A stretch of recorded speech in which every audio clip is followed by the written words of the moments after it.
Your ship's amazing, Shepard. I've never seen a drive core like this before. I can't believe you were able to fit it into a ship this small. I'm starting to understand why you humans have been so successful. I had no idea Alliance vessels were so advanced. The Normandy's a prototype, cutting-edge technology. A month ago, I was patching a makeshift fuel line into a converted tug ship in the flotilla. Now, I'm sitting on board one of the most advanced vessels in Citadel space. I have to thank you again for bringing me along. Traveling on a vessel like this is a dream come true for me. I had no idea you found ship technology so interesting. It comes with being a Quarian. The migrant fleet is the key to the survival of my people. Ships are our most valuable resource. But we don't have anything like this. We make do with cast-offs and second-hand equipment. We just try to keep them running for as long as we can. Some of the fleet's larger vessels date all the way back to our original flight from the Geth. I can't believe your fleet's still using ships that are 3 centuries old. They're constantly being repaired, modified, and refitted. They aren't pretty, but they work, mostly. We've tried to make ourselves as independent as possible on the flotilla, grow our own food, mine, and process our own fuel. But some things we just can't make on our own. A patch to maintain the hull integrity requires raw materials we just don't have. That's why our pilgrimages are so important. I want to know more about the pilgrimage. When my people reach maturity, we leave our birth ships and seek acceptance with a new crew. It's necessary to maintain genetic diversity among the fleet. But no ship wants to accept someone who will be a burden on them. So, to prove our worth, we embark on a pilgrimage. We set out alone, leaving the flotilla and our families behind us. We only return once we have found something of value we can bring back to the fleet. This is presented as a gift to the captain of the respective ship we wish to join. If the gift is accepted, we are welcomed into the crew. Can a captain choose to reject the gift? That doesn't happen often. Most captains are eager to increase the size of their crew. It increases their own standing in our society. Even when the gift is not particularly valuable, the captain usually accepts it out of a sense of tradition. However, there is a stigma to presenting a substandard gift. It's not the best way to make a good impression on a new community. Most pilgrims don't return until they find something worthwhile. I can't believe they just send you off alone. It's not like they just cast us out. Before we leave, we are given lessons in how to survive outside the flotilla, and given gifts to help us on our journey. We also receive implants to fight off sickness and disease. Generations of living in an isolated and highly controlled environment have left our immune systems weaker than most. By the time we leave the fleet, we are well equipped for the pilgrimage. This is a rite of passage for all Quarians. If it were dangerous, our numbers would suffer.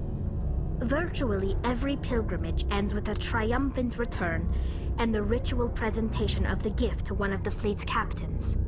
I want to talk about something else. Like what? I want to know more about the Geth. I doubt I can tell you anything you don't already know. It's been almost 3 centuries since they drove my people into exile.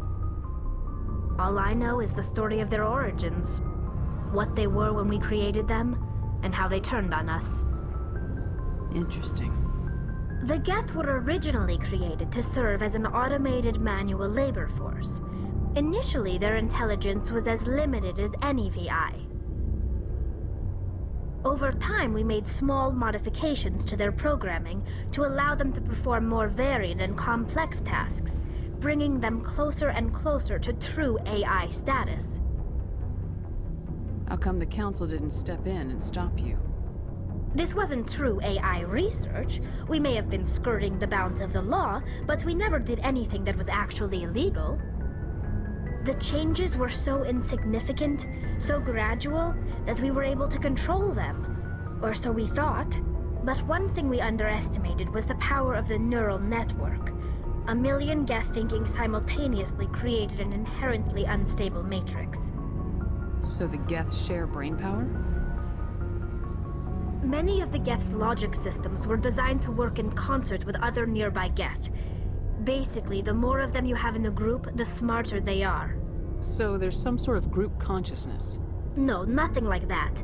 They cannot share sensory data or information. Their programming cannot handle that much simultaneous input. Each Geth maintains an individual awareness and identity. The neural network only operates on a process-based level. It's basically the synthetic equivalent of a subconscious. But when they're in close proximity, they can coordinate low-level functional processes, freeing up more capacity for original or independent thought. That doesn't make any sense. I'm probably oversimplifying. The Geth are incredibly advanced and complex creations. All you need to know is that they get smarter when they gather in large numbers. As we built more and more Geth, their effective intelligence became more sophisticated, more abstract. One day, a Geth began to ask its Quarian overseer questions about the nature of its existence. Am I alive? Why am I here? What is my purpose? As you can imagine, this caused a near panic among my people. What did you do? It was inevitable the newly sentient Geth would rebel against their situation. We knew they would rise up against us, so we acted first. A general order went out across all Quarian-controlled systems to permanently deactivate all Geth. The Geth responded to this order violently. You didn't really think they'd just let you destroy them without a fight, did you? The hope was that most of the Geth would still be little more than machines, incapable of organized resistance. But they had progressed much further than anyone anticipated. The war was long and bloody. Millions upon millions of Quarians died at their hands. In the end, we were forced to flee our own homeworld. We feared the Geth would pursue us, but they never came beyond the Veil. Now we drift through space, exile searching for a way to reclaim what was once ours. It's hard to feel sorry for you. Your ancestors tried to wipe out another species. We made a mistake when we created the Geth in the first place. But we did not make a mistake when we went to war against them. If we had not acted, they would have wiped us out. They're a synthetic life form. They have no use for organics. None. Why do you think they cut themselves off from the rest of the galaxy? Why do you think they've killed every organic being who's ever tried to contact them? They didn't kill Saren. What does that tell you? The Geth are not innocent victims in all this. They're the enemy. They want to destroy us. Not just the Quarians. All organic life. That's why they've joined up with Saren. And that's why we have to stop him. Tell me about your people. Our lives aren't easy.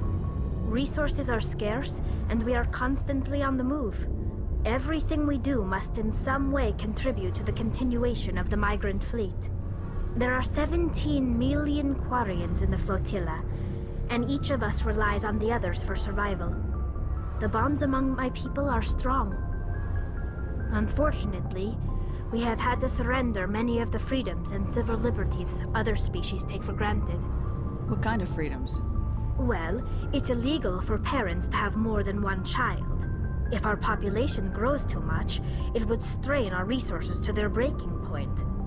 Of course, we also can't allow our numbers to become too few. If our population is in decline, the rule against single births is temporarily repealed. In extreme cases of population decline, incentives are even offered to encourage multiple births, though the Conclave hasn't had to take such measures in nearly a century. That's your government. The Conclave is our civilian branch of government. Each ship can elect a representative to serve on the Conclave and make decisions that affect the fleet as a whole. On matters that affect an individual ship, however, the captain has the final say. It's a tradition that dates back to the early days, when the fleet was governed by martial law. Fortunately, most captains nowadays are smart enough to have an elected council from their crew to give them advice and guidance. So the ultimate power rests with elected officials? In practice, the Conclave and the respective council for each ship tend to set the rules that govern our daily lives. But in theory, we are still under military jurisdiction. The 5 top-ranking military officials in the fleet serve on the Admiralty Board. These 5 have the power to overrule any decision by the Conclave in case of emergency. To do so requires unanimous agreement among the Admiralty, and they can only do this once. After that, the entire board must resign their posts. It's a safeguard that served us well. In nearly 3 centuries, the Admiralty Board has only overruled the Conclave 4 times. I should go. See you later. Oh, hello, Shepard. Are you okay? I don't know. Your ship is amazing, and your crew's been really great to me. Especially your chief engineer. But I just sort of feel out of place. The Normandy runs so smooth it feels like we're not even moving. And the engines are so quiet. How do you sleep at night? The silence wakes you up? Back on the flotilla, the last thing you want to hear is silence. It means an engine's died or an air filter shut down. I guess you don't have to worry about that here. But old habits die hard. But it's more than just the silence. This ship feels so empty. It's like half the crew is missing. Back home, I couldn't wait to go on my pilgrimage. I couldn't wait to get away from the crowds. Now that I'm out here, I kind of miss them. Sounds like the pilgrimage isn't just about finding resources for the fleet. Maybe it's about teaching you to appreciate your people and culture. You're probably right. We Quarians spend our whole lives traveling, but really we never leave home. The pilgrimage has given me a whole new perspective on our culture. You know, there's always a few who go on their pilgrimages and never return. I always assumed something bad happened to them, but maybe they just wanted a different life. You do plan to return to the migrant fleet, right? I could never abandon my people, Shepard. I will go back eventually. But we have to stop Saren first. Otherwise, I might not have a home to go back to. I should go. See you later. Hey, Commander, you know that Quarian, Tali? She's been spending all her time down here asking me about our engines. I'll tell her to leave you alone. What? No, she's amazing. I wish my guys were half as smart as she is. Give her a month on board and she'll know more about our engines than I do. She's got a real knack for technology, that one. I can see why you wanted her to come along. I figured she'd be a real asset to the team. You got an eye for Tali, Commander, but I'm guessing that's not why you came down here. Where else have you served, Adams? If you name a class of Alliance ship, I've probably served on it. Everything from dreadnoughts and carriers right down to frigates like the Normandy. My last assignment was on the Tokyo, only a cruiser, but she was a good ship. Couldn't hold a candle to the Normandy, though. Carry on, Adams. Aye, aye, Commander. Shepard, I'm glad you're here. Good to see you smiling again, so to speak. I'm sleeping much better now. I guess I'm getting used to how quiet your ship is. I still think a lot about my pilgrimage, though. I know Saren's our top priority, but with all the worlds we go to, I was hoping to find something to bring back to the flotilla. What are you hoping to find? Usually, people bring back something like a derelict ship we can use for salvage. But I need something bigger. There's a lot expected of me. What's so special about you? It's my father. He's the senior member of the Admiralty Board. He's one of only 5 people who can overrule the decisions of the Conclave for the good of the migrant fleet. My father is responsible for the lives of 17 million people. Our entire race is in his hands, and I'm his only child. So are you some kind of heir to the Quarian throne or something? No, it doesn't work that way.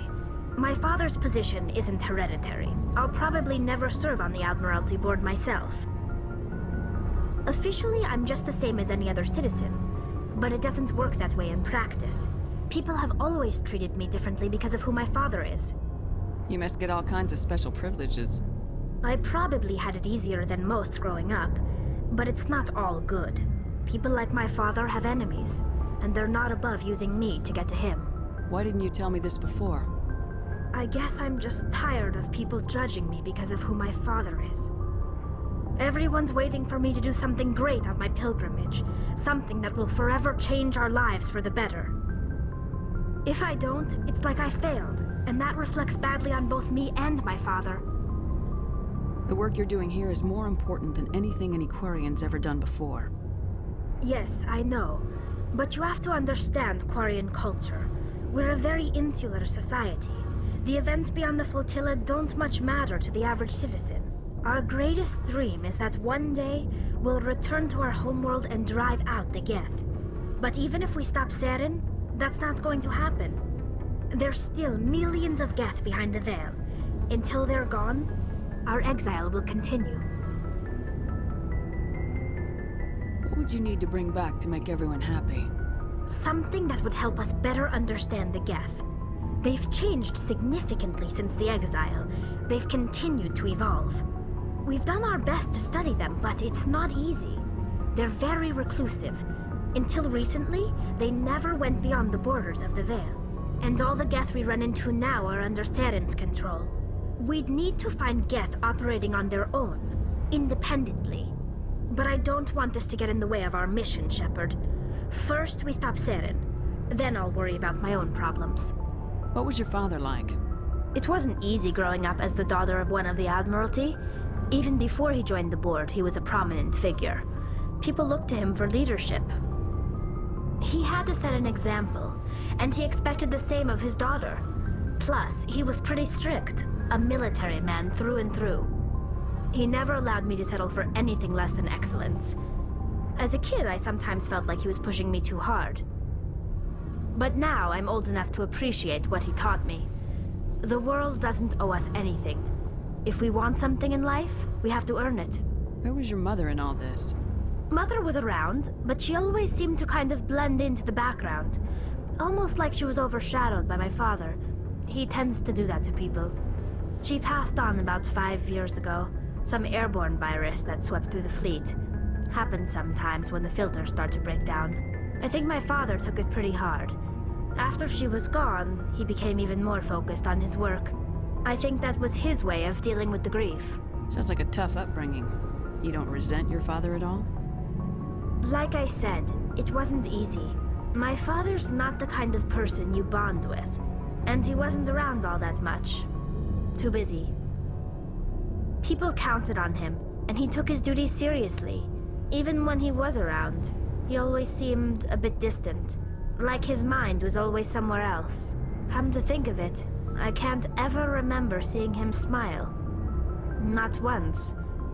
It's like he was always weighed down by all that responsibility. I mean, I know he cares about me, but he never really showed it, not in the usual way. I guess the best thing I can say about my father is that I respect him. I want to talk about something else. Like what? I should go. See you later. It feels like we're getting near the end, doesn't it, Shepard? With Saren, I mean. If we don't stop him soon, it'll be too late. You'll find the conduit before he does. I know you will.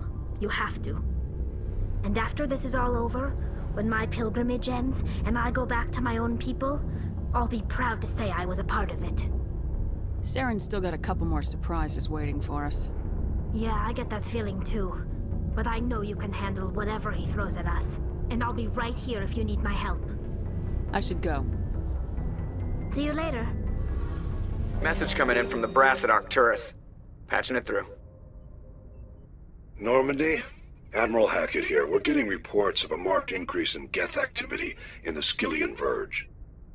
Surveillance drones have identified Geth outposts on 4 different planets in the Armstrong cluster. We need someone to take them out.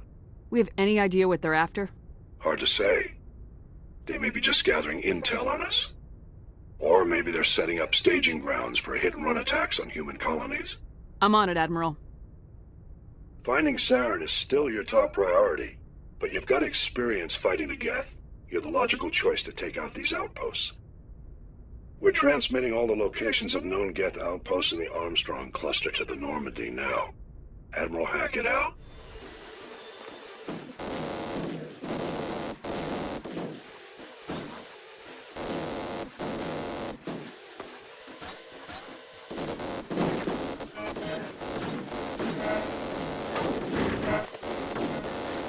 One down, 3 to go.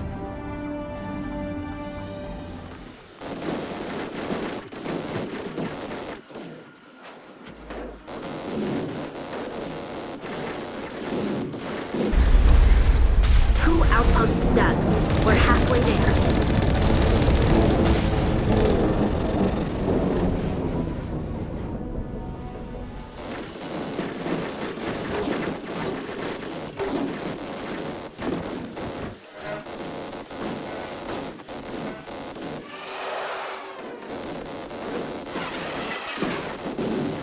Just one more outpost left.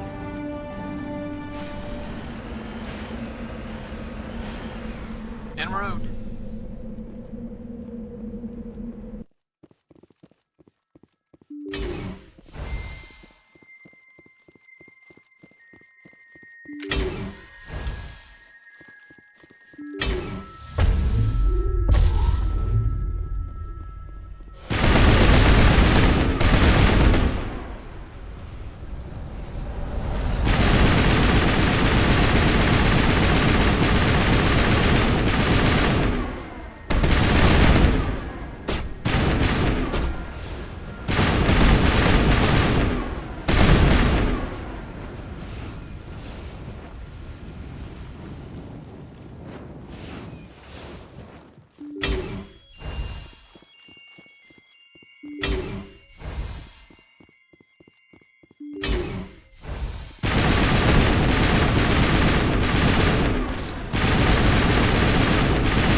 Negative contacts.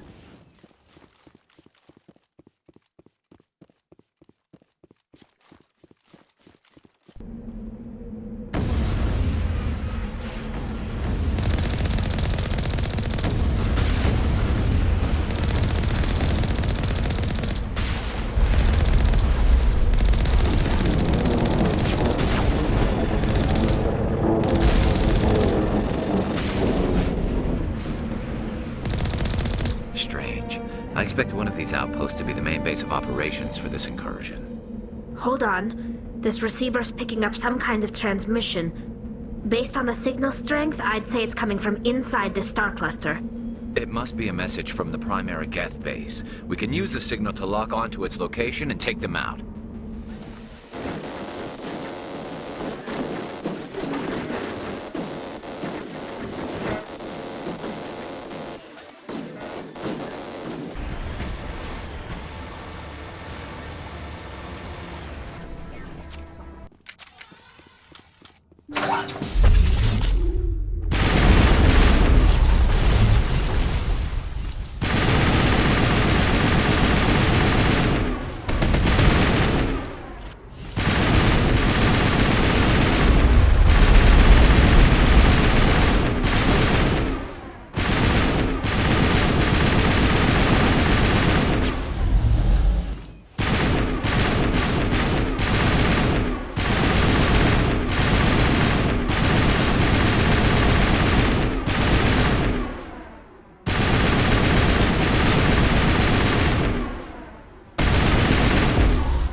Message from Admiral Hackett, Commander. Patching it through. We just received your report. Looks like this Geth incursion was bigger than we thought. They were probably preparing for a major offensive in the system. We're increasing patrols in the Armstrong cluster to make sure they can't establish another foothold in the region. Nice job, Shepard. You saved a lot of human lives on this mission. Hack it out. Shepard, I need to talk to you. It's important. Is something wrong? You know the data you took from those Geth control nodes? The information you uploaded to Alliance Control? I want a copy of it. You want to bring this data back to the migrant fleet? Those files have information that could be vital to our efforts to understand the Geth. It could be the key to helping us reclaim our homeworld. If I give you this data, your pilgrimage is over. You'll go back to your own people. Not right away. I'll stay with you as long as it takes to stop Saren. But my people need this. It'll take years to decipher and analyze the data. Maybe even decades, but it's worth the time. This information will give us new insight into how the Geth have changed and evolved over the past centuries. Go ahead, make a copy. My people, I owe you a great debt. One I can never repay. The only thing I can offer in return is what you already have. My solemn promise to stay with you until Saren and his Geth armies are defeated. I never wanted anything more. Thank you, Shepard.